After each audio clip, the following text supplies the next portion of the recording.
Доброе всем утро, день, а кому-то и вечер, в зависимости от того, когда вы смотрите это видео. От долгой дороги у меня пересохло в горле, и я решил заехать на самую северную винодельню в Канаде. Винодельня называется Форт Беренс, и под таким названием она и выпускает вина.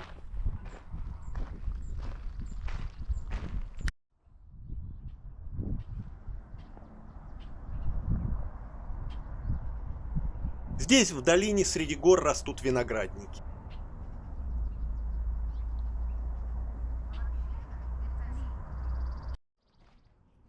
А вот, как я понимаю, и зал дегустации.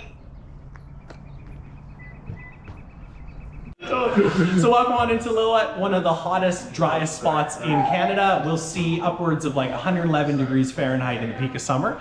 And we make a whole bunch of different types of wines, mostly French varietals, but some of our highlights will be our Chardonnays, our Riesling, and our Cabernet Francs. But you have snow here, right? Not really. So the mountains catch all of the snow for us. Wow. And so when you get to us here in town, we actually probably only get maybe 7 to 10 inches of snow throughout the winter. So yeah. But still it's cold. Yes. How you survive? How grapes survive? So it is cold, but it's not usually so cold that grapes die. So most of the time we'll be negative 10 Celsius. Don't know that in Fahrenheit, but it'll be cold. No, I'm Celsius. Oh, good. Okay, good. Okay, good. So negative 10 Mine, Celsius. Yeah. Negative 10. Yeah, and 45 degrees Celsius hot in the peak of summer. So Right. yeah. Right. Do you cover them or just? Not in this case, no. So they're usually pretty safe up until about negative 20 degrees Celsius, and then it gets too cold. So negative 20 and grapes will be okay, but if you get negative 24, then it'll be too cold for them. So yeah, Okay. yeah. And very dry desert climate. I thought grapes can't survive in that kind of. No, they totally can. Yeah. Pretty cool, eh? They're stronger than we think. Yeah. You're probably the most northern winery. Yeah, for sure. One of, yeah. And we're certainly one of the most isolated in Canada. We're about 2 hours away from our next closest winery. So it is quite a ways away. We're really in this unique little heat dome in the mountains. So quite special that way. So, Great, exactly. great. Did you want to try some wines while you're here? Certainly. Yeah, totally. Well, why don't I bring you guys down to the end and we'll do some tastings.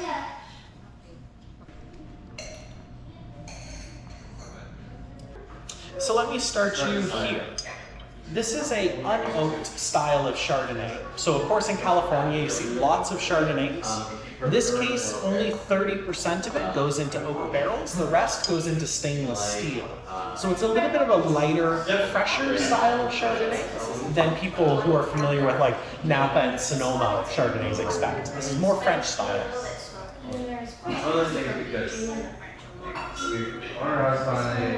So more citrus, more green apple, more mineral. I like it.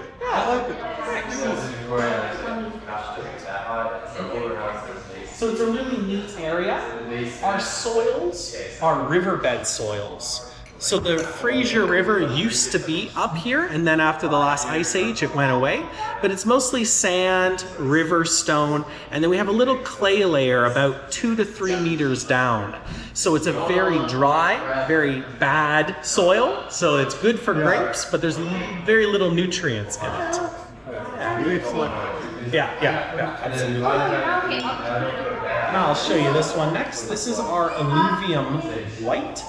Alluvium is actually the name of the soil type that we grow on. So this is called an alluvial soil. So that's where we get the name from. It is a Pinot Gris and Riesling blend. So very easy drinking, very fruity, but still dry, not a sweet Riesling. Do you have like bad years and good years? Yes, for sure. In Canada, we do see a lot of variation. I would say that last year in BC was certainly one of the most challenging. There was a big cold winter that came through, and so most of the vines didn't produce fruit last year. So last year was a very low crop year last year. Vice versa, 2022 was one of our best years. Just really, really nice weather, really beautiful sun, and so you do have good years and good bad years.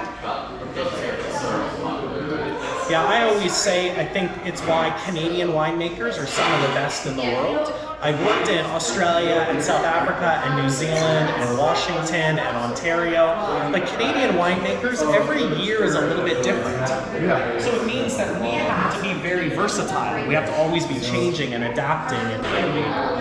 Because yeah, every year it's a little bit different season. We'll go to rosé. So this is really cool. This is a rosé we made from Syrah. Really nice and fruity style.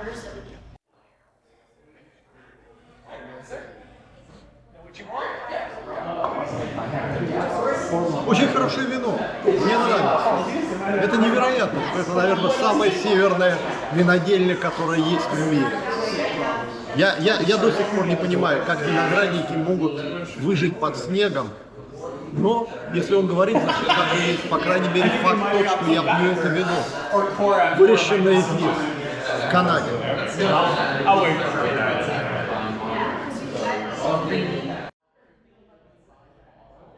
Стол с образцами вина, которые можно попробовать и купить здесь. И сопутствующие товары.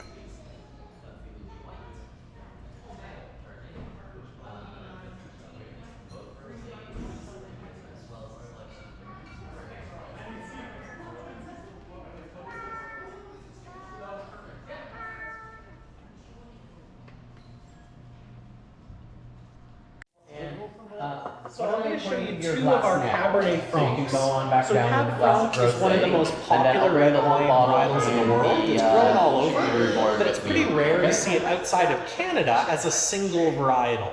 So most places in the world tend to mix Cab Franc with like Merlot and Cabernet Sauvignon or Syrah. But in Canada, we really like Cabernet Franc on its own. So I'm going to start here with our classic. I will say that this is a Cab Franc that is aged in older French oak barrels. A little more smoke, a little bit more leather and cigar and tobacco tones. About a year and a half. Yeah. And then this is more medium bodied, so a little bit more red fruit driven. It's just got that nice little smoky, tobacco-y tone to it. Hey folks. Thanks. And so this is from 2021. So we typically will age our red wines in barrel for about a year and a half, and then we'll age them in the bottle for another 2 to 3 years before we release them. So it's 4 years old now for us, so just started. And then I'll show you to end out on our reserve Cab Franc. And this is one of our best known wines. This is kind of our flagship. It's 100% grapes from the vines right behind me here. And it just is a little bit more powerful than the first one, a little bit more intense. And so this is one of our top award wines, one we're very well known for.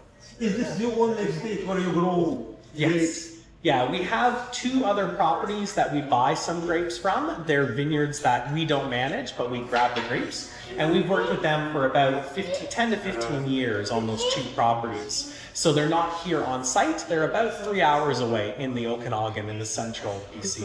Yeah. And how many bottles of wine you produce? In a good year, we'll do about 120,000 bottles of wine. So that's what we did in 2022, which is a very good year for us. So yeah. And then all of that is sold within 4 hours of this tasting room. So we sell almost all of our wine between Vancouver and Kamloops. So very local, very, very close there, which is kind of cool. And then Canada in general, we don't export wine. So you won't see Canadian wine in Europe at all. We just drink all of our own wine here in Canada. Same as the United States. You won't see Canadian wine in America. So yeah. Стенд с описанием, как здесь производят вино. Написано, что виноград собирают руками.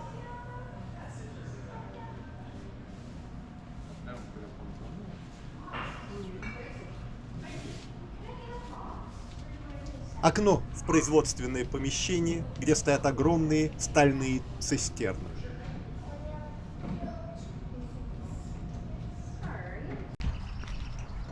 А вот здесь деревянные дубовые бочки. Их винодельни сейчас используют все реже и реже. А жаль. Вино, выдержанное в стальных емкостях, не идет ни в какое сравнение с дубовой выдержкой. Написано: продажа подержанных бочек, $100 за бочку. Считаю это недорого. Ну вот, появился повод. И настало время открыть бутылочку вина, которую я купил в самой северной винодельне в мире.